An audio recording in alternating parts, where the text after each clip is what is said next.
Hello दोस्तों, नमस्कार। स्वागत है कहानियों की दुनिया में आप सभी का।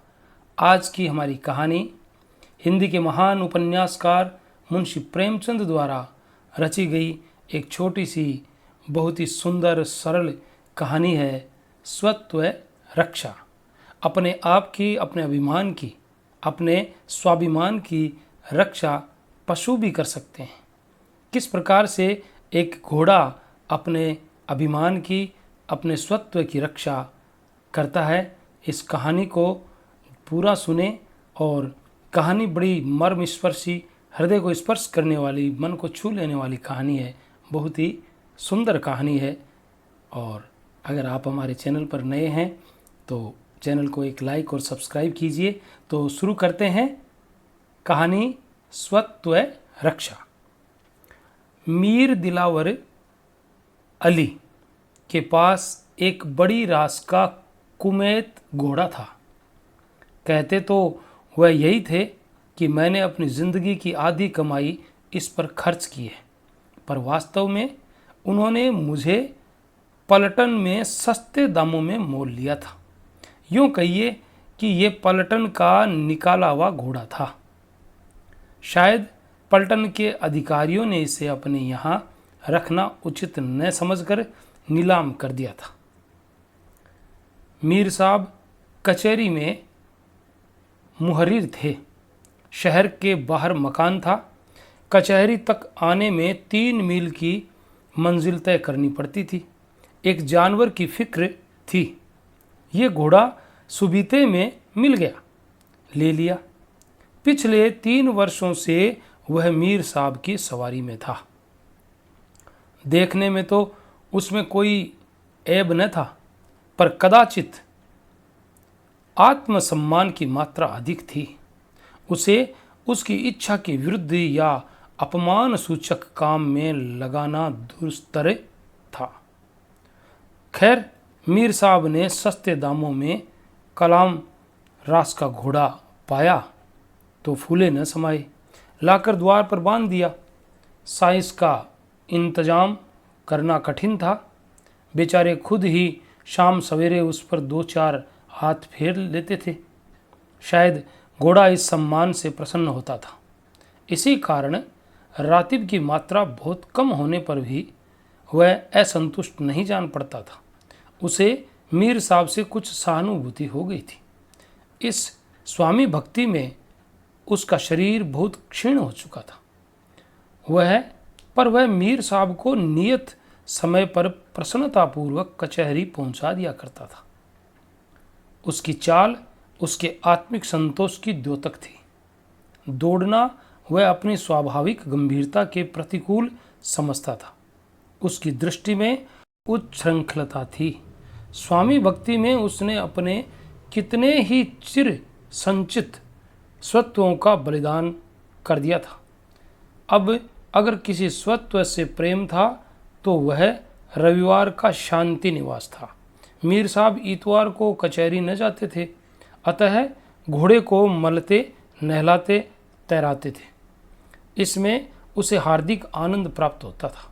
वहाँ कचहरी में पेड़ के नीचे बंधे हुए सूखी घास पर मुंह मारना पड़ता था। लू से सारा शरीर झुलस जाता था। कहाँ इस दिन छप्परों की शीतल छां में हरी हरी दूब खाने को मिलती थी। इसलिए इतवार को आराम वह अपना हक समझता था और मुमकिन न था कि कोई उसका यह हक छीन सके। मीर साहब ने कभी कभी बाजार जाने के लिए इस दिन उस पर सवार होने की चेष्टा की, पर इस उद्योग में बुरी तरह मुंह की खाई। घोड़े ने मुंह में लगाम तक न ली। अंत में मीर साहब ने अपनी हार स्वीकार कर ली। वह उसके आत्मसम्मान को आघात पहुंचाकर अपने अवयवों को परीक्षा में न डालना चाहते थे। मीर साहब के पड़ोस में एक मुंशी सौदागर लाल रहते थे। उनका भी कचहरी से कुछ संबंध था। वह मुहर्रिर न थे, कर्मचारी भी न थे। उन्हें किसी ने कभी कुछ लिखते पढ़ते न देखा था, पर उनका वकीलों और मुख्तारों के समाज में बड़ा मान था। मीर साहब से उनकी दांत खटी रोटी थी। जेठ का महीना था, बारातों की धूम थी। बाजे वाले सीधे मुंह बात न करते थे। आतिशबाज के द्वार पर गरज के बावले लोग चरखी की भांति चक्कर लगाते थे। भाड़ और कत्थक लोगों को उंगलियों पर नचाते थे। पालकी के कहार पत्थर के देवता बने हुए थे, भेंट लेकर भी न पसीजते थे। इसी साह लोगों की धूम में मुंशी जी ने भी लड़के का विवाह करना ठान लिया। दबाव वाले आदमी थे। धीरे धीरे बारात का सब सामान जुटा तो लिया, पर पालकी का प्रबंध न कर सके। कहारों ने ऐन वक्त पर बयाना लौटा दिया। मुंशी जी बहुत गर्मा पड़े, हर जाने की धमकी दी, पर कुछ फल न हुआ। विवश होकर यही निश्चय किया कि वर को घोड़े पर बिठाकर वर यात्रा की रस्म पूरी कर ली जाए। 6 बजे शाम को बारात चलने का मुहूर्त था। 4 बजे मुंशी जी ने आकर मीर साहब से कहा, यार अपना घोड़ा दे दो, वर को स्टेशन तक पहुंचा दें, पालकी तो कहीं मिलती नहीं। मीर साहब, आपको मालूम नहीं आज इतवार का दिन है। मुंशी जी, मालूम क्यों नहीं, पर आखिर घोड़ा ही तो ठहरा, किसी न किसी तरह स्टेशन तक तो पहुंचा ही देगा, कौन दूर जाना है। मीर साहब, यूँ आपका जानवर है, ले जाइए, पर मुझे उम्मीद नहीं कि आज वह पुट्ठे पर हाथ रखने दे। मुंशी जी, अजी मार के आगे भूत भागता है, आप डरते हैं इसलिए आपसे बदमाशी करता है। बच्चा पीठ पर बैठ जाएंगे तो कितना ही उछले कूदे पर उन्हें हिला न सकेगा। मीर साहब, अच्छी बात है, जाइए, और अगर उसकी ये जिद आप लोगों ने तोड़ दी तो मैं आपका बड़ा एहसान मानूंगा। मगर ज्यों ही मुंशी जी अस्तबल में पहुँचे, घोड़े ने शशंक नेत्रों से देखा और एक बार ही निनाकर घोषित किया कि तुम आज मेरी शांति में विघ्न डालने वाले कौन होते हो। बाजे की धड़ धड़ पों पों से वह उत्तेजित हो रहा था। मुंशी जी ने जब पगहे को खोलना शुरू किया तो उसने कनौतियाँ खड़ी की और अभिमान सूचक भाव से हरी हरी घास खाने लगा।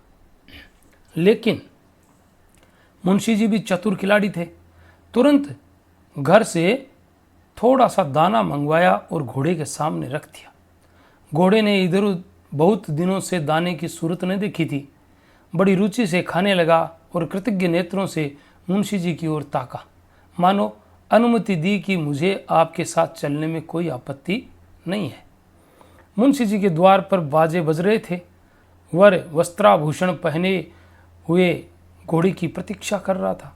मोहल्ले की स्त्रियां उसे विदा करने के लिए आरती लिए खड़ी थी। 5 बज गए थे। सहसा मुंशी जी घोड़ा लाते हुए दिखाई दिए। बाजे वालों ने आगे की तरफ कदम बढ़ाया। एक आदमी मीर साहब के घर से दौड़कर साज लाया। घोड़े को खींचने की ठहरी, मगर वह लगाम देखकर मुंह फेर लेता था। मुंशी जी ने चुमकारा, पुचकारा, पीठ सहलाई, फिर दाना दिखलाया, पर घोड़े ने मुंह तक न खोला। तब उन्हें क्रोध आ गया। ताबड़तोड़ कई चाबुक लगाए। घोड़े ने जब अब भी मुंह में लगाम न ली तो उन्होंने उसके नथनों पर चाबुक के बेंच से कई बार मारा। नथनों से खून निकलने लगा। घोड़े ने इधर उधर दीन और विवश आंखों से देखा। समस्या कठिन थी। इतनी मार उसने कभी न खाई थी। मीर साहब की अपनी चीज़ थी, फिर भी वह इतनी निर्दयता से कभी न पेश आते थे। सोचा मुंह नहीं खोलता तो नहीं मालूम और कितनी मार पड़े। लगाम ले ली, फिर क्या था, मुंशी जी की फतह हो गई। उन्होंने तुरंत जीन भी कस दी। दूल्हा उछलकर घोड़े पर सवार हो गया। जब वर ने घोड़े की पीठ पर आसन जमा लिया तो घोड़ा मानो नींद से जागा। विचार करने लगा, थोड़े से दाने के बदले अपने इस स्वत्व से हाथ धोना एक कटोरे कड्डी के लिए जन्मसिद्ध अधिकार को बेचना है। उसे याद आया कि मैं कितने दिनों से आज के दिन आराम करता आ रहा हूँ, तो आज क्यों ये बेकार करूँ। ये लोग मुझे न जाने कहाँ ले जाएंगे। लौंडा आसन का पक्का जान पड़ता है। मुझे दौड़ाएगा, एड़ लगाएगा, चाबुक से मार मार कर अधमुआ कर देगा, फिर न जाने भोजन मिले या नहीं। ये सोच विचार कर उसने निश्चय किया कि मैं यहाँ से कदम न उठाऊंगा। यही न होगा मारेंगे, सवार को लिए हुए ज़मीन पर लौट जाऊंगा। आप ही छोड़ देंगे। मेरे मालिक मीर साहब भी तो यहीं कहीं होंगे। उन्हें मुझ पर इतनी मार पड़ती कभी पसंद न आएगी। कल उन्हें कचहरी भी न ले जा सकूं। वर ज्यों ही घोड़े पर सवार हुआ, स्त्रियों ने मंगलगान किया, फूलों की वर्षा हुई। बाराती लोग आगे बढ़े, मगर घोड़ा ऐसा अड़ा कि पैर ही नहीं उठाता। वर उसे एड़ लगाता है, चाबुक मारता है, लगाम को झटके देता है, मगर घोड़े के कदम मानो जमीन में ऐसे गड़ गए कि उखड़ने का नाम ही नहीं लेते। मुंशी जी को ऐसा क्रोध आया कि अपना जानवर होता तो गोली मार देते। मित्र ने कहा, अड़ियल जानवर है, यूं न चलेगा, उसके पीछे से डंडे लगाओ, आप दौड़ेगा। मुंशी जी ने यह प्रस्ताव स्वीकार कर लिया।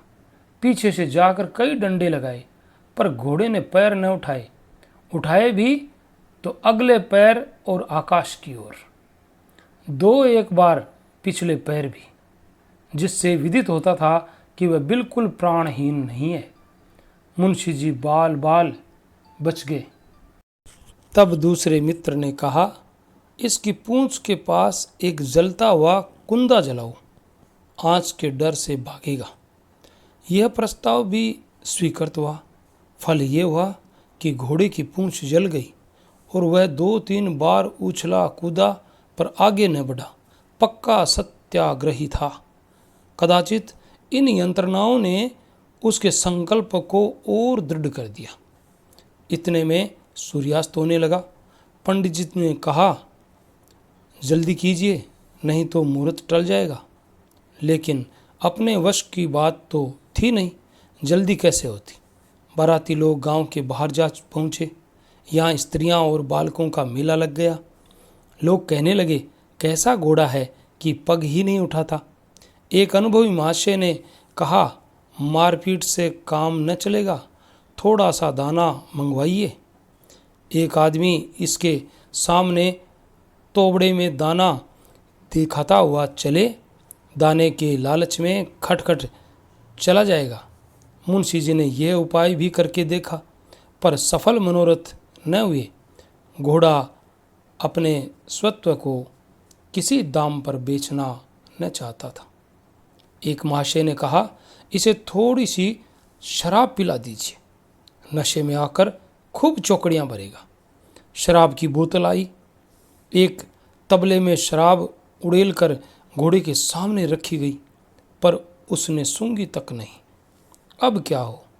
चिराग जल गए, मुहूर्त टल चुका था।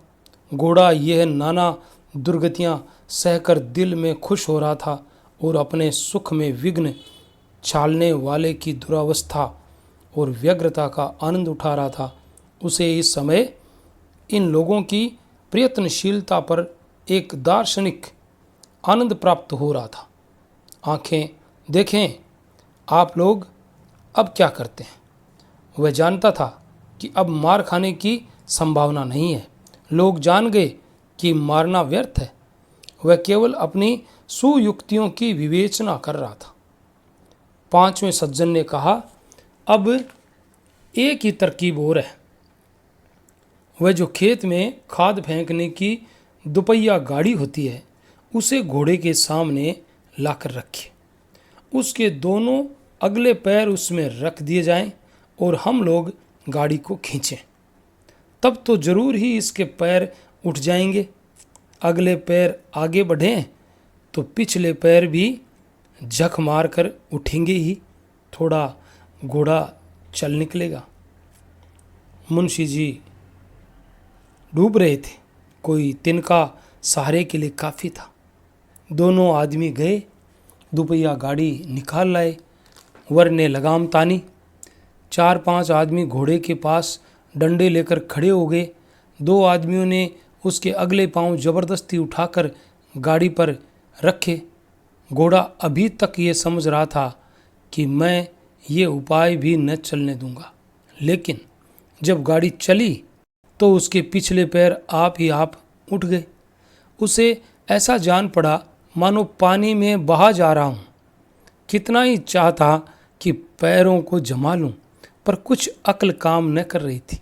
चारों ओर शोर मचा, चला चला, तालियां पड़ने लगी, लोग ठट्ठे मार मार हंसने लगे।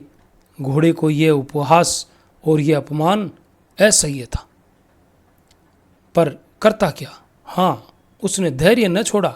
मन में सोचा, इस तरह कहाँ तक ले जाएंगे। जो ही गाड़ी रुकेगी मैं भी रुक जाऊंगा। मुझसे बड़ी भूल हुई, मैंने गाड़ी में पैर ही न रखना चाहिए था। अंत में वही हुआ जो उसने सोचा था।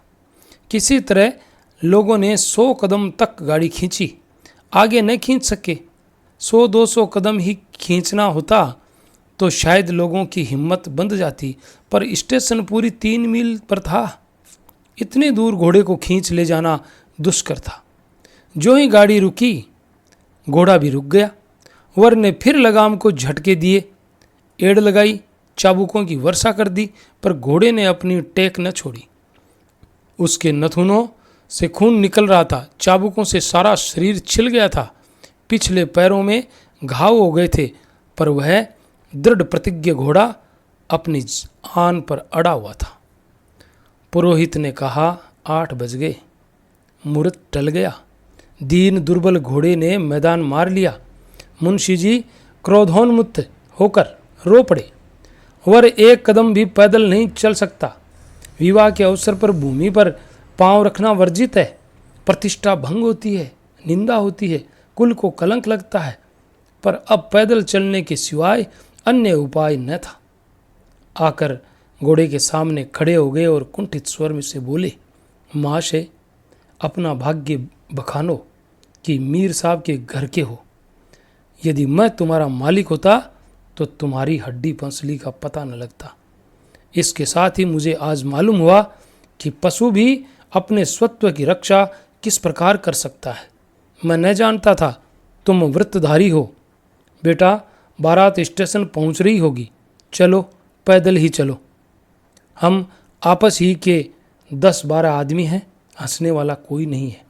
रंगीन कपड़े उतार दो, रास्ते में लोग हंसेंगे कि पाँव पाँव ब्याह करने जा रहा है।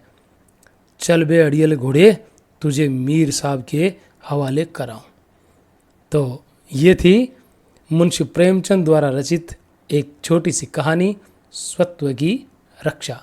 अगर आपको अच्छी लगी है तो हमारे चैनल को एक लाइक और सब्सक्राइब कीजिए, और मिलते हैं कल किसी नई कहानी के साथ।